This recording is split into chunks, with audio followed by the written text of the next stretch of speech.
და დღის სხვა მნიშვნელოვანი თემები საგაზაფხულო სესია დღეს ოფიციალურად გაიხსნა და მიხეილ ყაველაშვილი პრეზიდენტის რანგში პარლამენტში პირველი ყოველწლიური მოხსენებით წარდგა. პრეზიდენტმა ისაუბრა სახელმწიფოსა და ხალხის ერთიანობის მნიშვნელობაზე 26 ოქტომბრის არჩევნებსა და საქართველოს ომში ჩართვის მცდელობებზე. პარლამენტის ხდომის პარალელურად საკანონმდებლო ორგანოსთან მზია ამაღლობელის მხარდასაჭერი აქცია მიმდინარეობდა.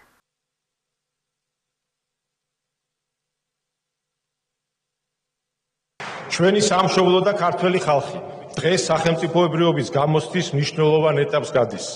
მრავალსაუკუნოვანი გამოცდილება, მდიდარი ისტორია, კულტურა, ქართველი ერის ღირსება და მტკიცე ხასიათი ის ფუნდამენტური ღირებულებებია, რომელიც საქართველოს წინ ანთებული ლამპარივით მიუძღვის ამ რთულ და სახიფათო გზაზე.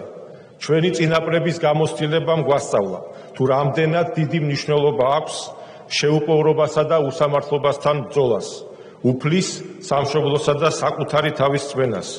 ჩვენი პატარა, თუმცა ამაყიერი, სწორედ ამ პრინციპების დაცვამ გადაარჩინა და მოიყვანა დღემდე, თანაც ისე, რომ შეინარჩუნა საკუთარი ენა, დამწერლობა, კულტურა, სარწმუნოება, ადათ-წესები და იდენტობა. მაშინ, როდესაც საქართველოს დამპყრობელი არაერთი უძლიერესი ერი დაინგრა და განადგურდა. ამის გათვალისწინებით ჩვენ ქართველებმა ზუსტად ვიცით რა პრინციპებისა და ღირებულებების დაცვა გვევალება, რას უნდა მოუფრთხილდეთ და საბოლოოდ როგორი საქართველო ავაშენოთ. საბედნიეროდ ამ რთულ პერიოდში ჩვენი სახელმწიფო და ქართველი ხალხი ერთსულოვანია და ერთად დგას საკუთარი ქვეყნის სადარაჯოზე. განსხვავებულობის მიუხედავად ერთმანეთის გვერდში დგომით მტკიცედ იცავს საკუთარ სამშობლოს, როგორც ერთიან დიდ ოჯახს, რომელსაც საქართველო ჰქვია. სწორედ 26 ოქტომბრის არჩევნები იყო ნათელი დადასტურება იმისა, თუ სად დგას ქართველი ხალხი, რას იცავს და რას ნიშნავს მისთვის საქართველო. ამ დღეს ქართულმა საზოგადოებამ აირჩია მშვიდობა და განვითარება, ტრადიციების, ღირებულებების, სარწმუნოების, ოჯახისა და ღირსების დაცვა. უარი უთხრა ფსევდო-ლიბერალურ იდეოლოგიას, რომელიც საფრთხეს უქმნის ჩვენს იდენტობას და თვითყოფადობას.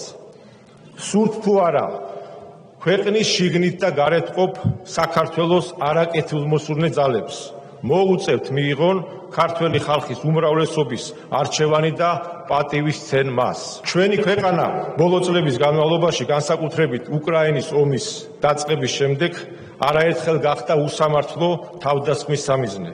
ჩვენს სახელმწიფოს მოუწია დანის პირზე სიარული, გაუძლო არაერთ ზეწოლას და იმოქმედა მტკიცედ, მხოლოდ და მხოლოდ ეროვნული ინტერესების დაცვით, რამაც საბოლოო ჯამში მოგვცა შესაძლებლობა შეგვენარჩუნებინა მშვიდობა და გადაგვერჩინა ქვეყანა უპირობო განადგურებისგან. მნიშვნელოვანია გვესმოდეს, რომ ჩვენ ქვეყნის განადგურების საფრთხე ჯერ არ გამქრალა. ჩვენი ქვეყნის განადგურების საფრთხე კვლავაც შებიან ანტიქართული ძალები, რომლებიც ძალღონეს არიშურებენ საქართველოს დესტაბილიზაციისთვის. საფრთხე კვლავაც მაღალი იქნება, სანამ არ დასრულდება ჩემი აზრით უკრაინაში ომი და კიდევ უფრო არ დასუსტებიან საქართველოში არსებული უცხო ქვეყნის ინტერესების გამტარებელი ჯგუფები. ბოლო რამდენიმე წლის განმავლობაში ომში ჩართვის, დესტაბილიზაციის და რევოლუციის არაერთ ცდელობას ჩვენმა სახელმწიფომ სიმტკიცით უპასუხა. ჩვენ შეიძლება ამ წლებს საქართველოს გადარჩენის პერიოდი უწოდოთ, რომელიც სამწუხაროდ ჯერ არ დასრულებულა.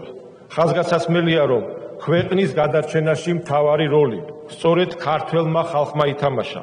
ყველა კრიტიკულ მომენტში გვერდით გადადო ემოციები და განსაკუთრებული სიფრთხილით, სიბრძნითა და პატრიოტიზმით მიიღო გადაწყვეტილებები. გვერდში დაუდგა სახელმწიფოს და თავიდან აგვარიდა საქართველოს განადგურება.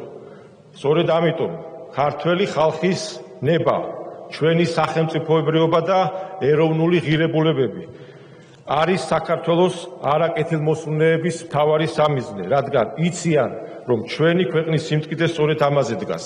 შესაბამისად, ჩვენ უნდა გავაგრძელოთ მხოლოდ და მხოლოდ ჩვენი ეროვნული ინტერესებით მოქმედება და საბოლოოდ გავიყვანოთ ჩვენი ქვეყანა სამშვიდობოს.